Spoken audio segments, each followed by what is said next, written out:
right. Hello, everyone. I'm Laura Brandenburg from Bridging the Gap, here today with Natalie, who's here to talk about why you are getting interviews but not an offer for a business analyst job. This is a challenge that I know a lot of you face.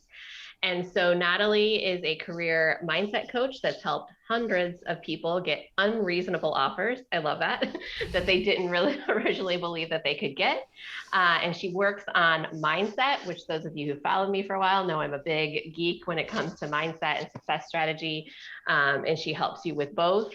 And is obsessed with figuring out the specific mindset tools and blocks that will get in the way of really smart people succeeding in getting into the position they want with the salary they want. So great to have you here, Natalie. Thanks for being here. Yay, thank you for having me. Yeah.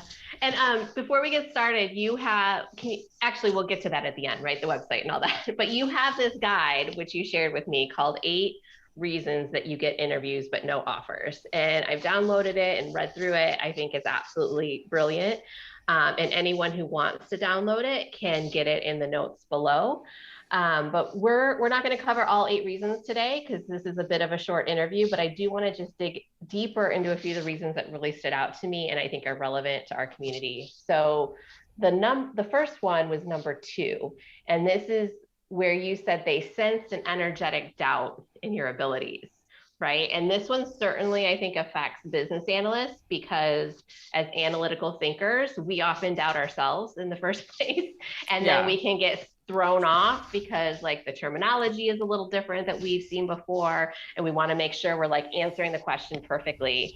And so that can make us come off as less than confident. So like my question for you is like, how do you advise people to overcome this one?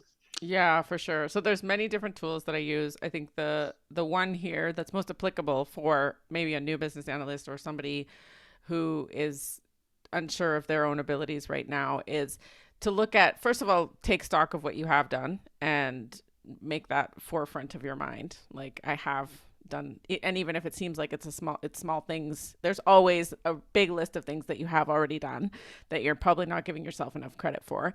And then the I can figure things out thing, because you have figured out a whole bunch of things that you didn't know how to do in the beginning.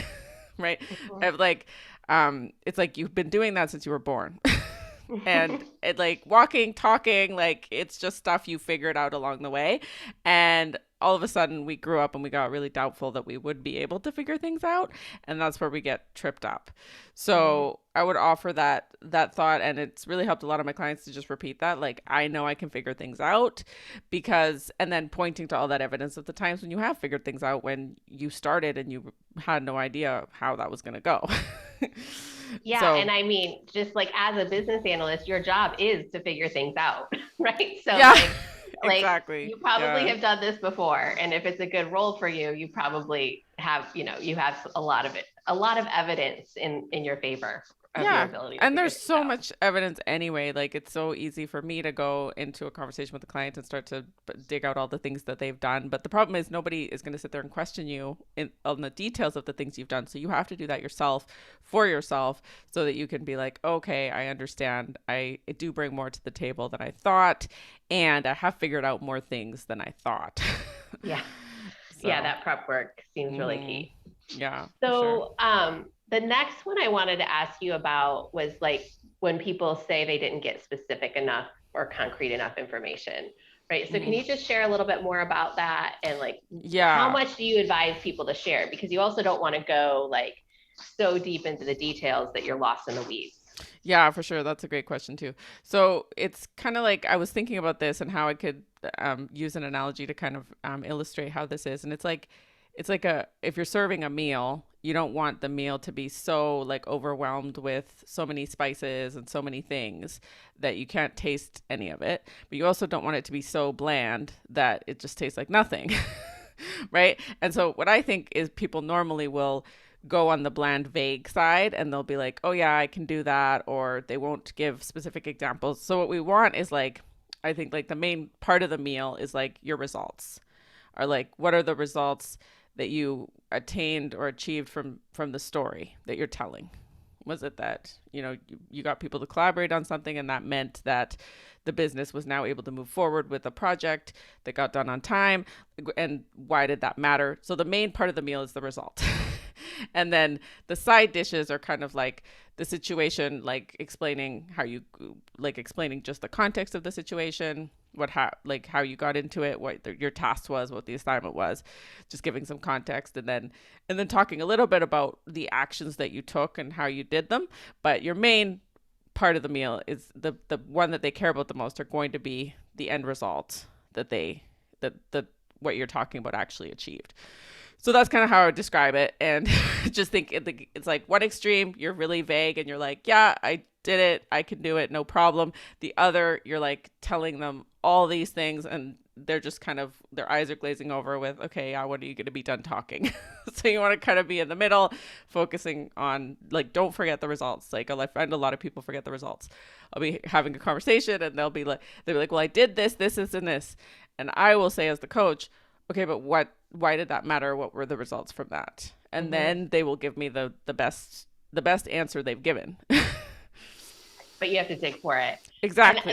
And this, we didn't quite prep for this, but I'm interested at what level you coach people to give results, because like, as we were talking about before, like there's the project results, but then there's also the individual results, like what they contributed to the project. And I think BAs can kind of get stuck in the middle of that. Like what results do you advise people to focus on in an interview?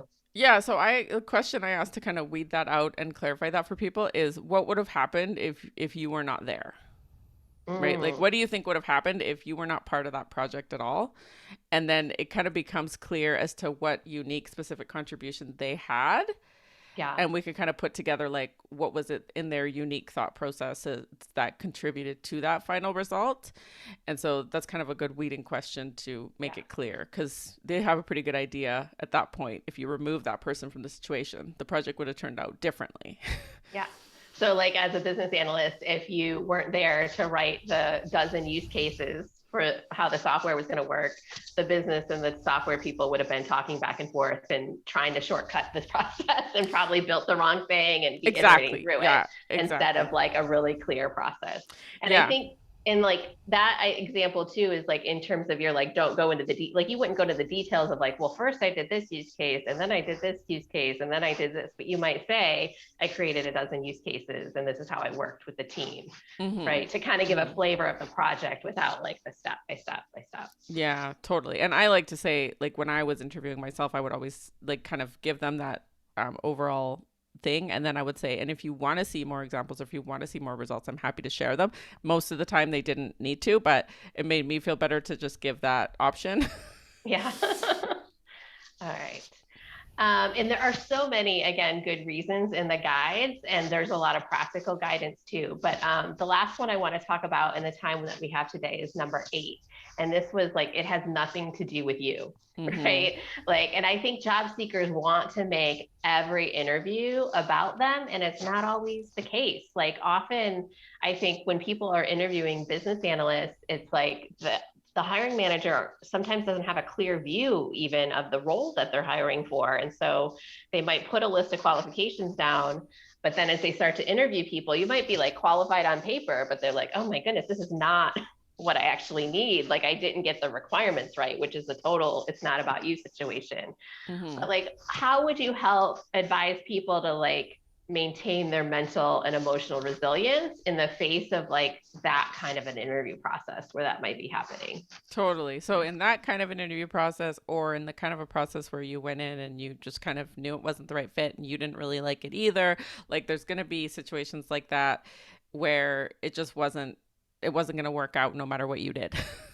And in those situations, your first step is to like identify that. But I think deeper is just being confident with how you showed up and focusing on evaluating yourself from your own perspective, like not making the result mean something about you. So if you got rejected for something, like I had a client, he got rejected for something that he told me he didn't even want, but he was still disappointed about it.